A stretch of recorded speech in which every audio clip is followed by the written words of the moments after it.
पूर्व चित्तौड़गढ़ से प्रत्याशी रहे भाई प्रकाश जी बरगोड़ को आमंत्रित करूं, वे आए और अपना वक्तव्य दे। प्रकाश जी बरगोड़ साहब। प्रकाश जी बरगोड़। सबसे पहले आज के कार्यक्रम के अंदर पधारे बड़े बुजुर्ग, माताएं, बहनें, युवा साथीगण, आप सभी को क्रांतिकारी जोहार। मंच पर जितने भी महापुरुष के तस्वीरें लगी हुई हैं उनको नमन करता हूं। साथियों, पीछे तक आवाज नहीं आ रही होगी इतनी देर से, एक बार नारा हो जाए। जय जोहर का नारा है। उदयपुर की गलियों में, गली गली में आवाज जानी चाहिए यहां से कि इस देश के मूल मालिक आज उदयपुर के अंदर आए। जोहर का नारा है। साथियों, आज पूर्व वक्ताओं ने जानकारी दी कि आज नामांकन रैली है भारत आदिवासी पार्टी, और अपने से पहले भी 2 नामांकन और हुए, उनसे 3 गुना संख्या में अपन ज्यादा हैं और सारे के सारे युवा हैं। और युवाओं की जो ताकत है वो ताकत और किसी में नहीं। युवा जो चाहते हैं वो कर लेते हैं, और युवाओं के दिमाग में एक बार जम गया कि भारत आदिवासी पार्टी से प्रकाश बूझ को जिताना है तो वो जीता नहीं। और ऐसा पूरे के पूरे टीएसपी एरिया के अंदर आज की तारीख में एक ही बात दिमाग में बैठ गई है कि भारत आदिवासी पार्टी से हॉकी स्टिक से जीतकर दिल्ली जाएंगे। दोनों के दोनों साथी दिल्ली जाएंगे। और राजस्थान वाला मामला तो यहां पर हमारे जो 3 भाई है वो देख लेंगे, लेकिन दिल्ली वाला जो मामला है वो मैं बता देता हूं। साथियों, वनाधिकार कानून जो पिछली बार बने थे, केंद्र की सरकार ने पिछली बार जो कानून बनाया वो इस देश के मूल मालिक आदिवासी परिवार के खिलाफ कानून बनाया था। और वो एक ऐसा काला कानून बनाया जो पूरे देश के अंदर सभी राज्यों से किसी ने लागू नहीं किया, सबसे पहले राजस्थान में लागू किया था। और राजस्थान के अंदर भी प्रतापगढ़ जिले के अंदर लागू किया था और छोटी सादड़ी तहसील में लागू किया था, और गांव का नाम चरी पिपली है। आप सबको बहुत सारों ने वीडियो वगैरह देखे होंगे। और ये घटना जो है 2018 की घटना है। हमारे धरियावद एमएलए साहब और हम साथ में गए थे, और भी भाई थे। धोला पानी थाना लगता है, और थानेदार को हमने बताया कि जब 70 साल पुराने हमारे आदिवासी भाई यहां पर बैठे हुए हैं, घर बना के बैठे हुए, महुड़ी का पेड़ है, आम का पेड़ है, कुआ भी है, फिर भी वन विभाग ने बताया कि दिल्ली की सरकार ने कानून बनाया है कि वन विभाग की जमीन में बैठने वाले लोगों को बाहर निकालने का हमारे को आदेश मिला है, ऐसा बोला। और पुलिस फोर्स, वन विभाग ने दबाव डाल के वहां पे घर तोड़े थे।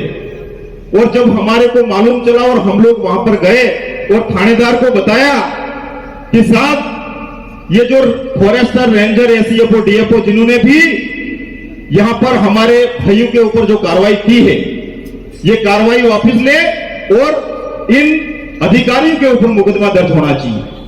तो थानेदार साहब ने मना कर दिया। उस समय उमेश भाई डामोर साहब भी थे हमारे साथ में, और डामोर साहब ने कहा था कि साहब, इनके ऊपर मुकदमा दर्ज करो, इन अधिकारियों ने गलत किया है। शेड्यूल 5 के अंदर दिल्ली की सरकार के अंदर जो कानून बनता है, राजस्थान की सरकार के अंदर जो कानून बनता है, वो टीएसपी एरिया में लागू नहीं होता है। इन लोगों ने कैसे कार्रवाई कर दी? ये बात उमेश जी डामोर साहब ने उस समय थानेदार साहब को कही थी।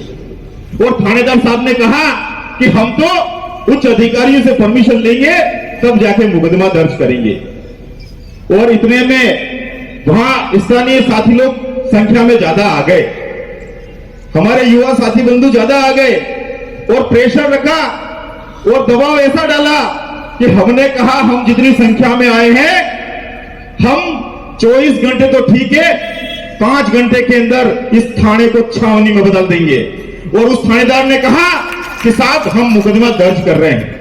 और उन्होंने उन अधिकारियों के ऊपर एफआईआर काटी और एफआईआर काटने के बाद में उसमें कोई कार्रवाई नहीं हुई। कार्रवाई क्यों नहीं हुई? क्योंकि एफआईआर के बाद में एक और एफआईआर लगती है जिसका नाम होता है रफा दफा, और उन लोगों ने रफा दफा कर दिया। हालांकि दूसरी जगह इस तरह की वापस कार्रवाई पुनरावृत्ति नहीं हुई। तो मेरा कहने का मतलब यह है कि दिल्ली की सरकार के अंदर जब इस देश के मूल मालिक के खिलाफ गलत कानून बनेंगे, विरोध में कानून बनेंगे, तो टेबल तोड़कर, टेबल फोड़कर यही प्रकाश भूज और राजकुमार जी रोहत साहब डंके की चोट पे आदिवासी की आवाज रखेंगे। और हमारी आवाज अगर दिल्ली में जाएगी तो हमारी रक्षा हो पाएगी।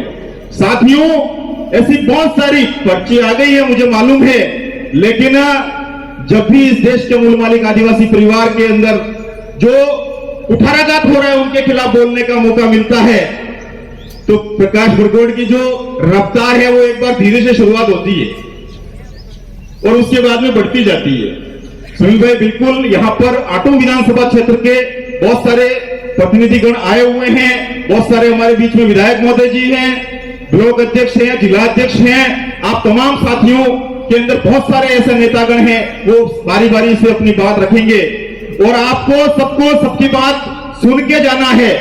और साथियों, ये जो ताराचंद जी जो है ना, कांग्रेस के प्रत्याशी कलेक्टर थे और एक वो आरटीओ, दोनों के दोनों नौकरी में रहते हुए इस देश के मूल मालिक का भला तो कर नहीं पाए और अब नौकरी छोड़ के, नौकरी के अंदर थे तो काला धन कमाया और अब बोल रहे हैं कि हम सांसद बन के उस काला धन को सफेद धन बदल देंगे। इसलिए वो इधर आए हैं। ताराचंद जी का पूर्व वक्ताओं ने बताया होगा, ताराचंद जी का यहाँ कोटला के अंदर आसपास में हजारों बीघा जमीन उन्होंने उनके नाम कर रखी है। अब उन्होंने उनके नाम, अच्छा ताराचंद जी आए कहां से? शेड्यूल 5 क्या कहता है? स्वायत्ता। जो स्थानीय प्रत्याशी होता है उसकी स्वायत्ता है, जो स्थानीय होता है वही चुनाव लड़ सकता है। ये अलवर के हैं, कोई कहता है बाड़मेर के हैं, कोई कहता है पाली के हैं, पता नहीं कहां के हैं, अभी तक कंफर्म नहीं हो पाया है। और जो बाहरी है, दोनों के दोनों बाहरी है और दोनों के दोनों नौकरी करते हुए वीआरएस लेकर यहां पर आए हैं। इनके पास में दुनिया भर का पैसा है और उन्हीं पैसों का उपयोग करके प्रकाश भाई को दिल्ली भेजना है। साथियों, ज्यादा बात नहीं रखूंगा। कल तक महलों में रहकर पढ़ने वाले लोग हम लोगों से आगे थे। कल तक महलों में रहकर पढ़ने वाले लोग हमसे आगे थे।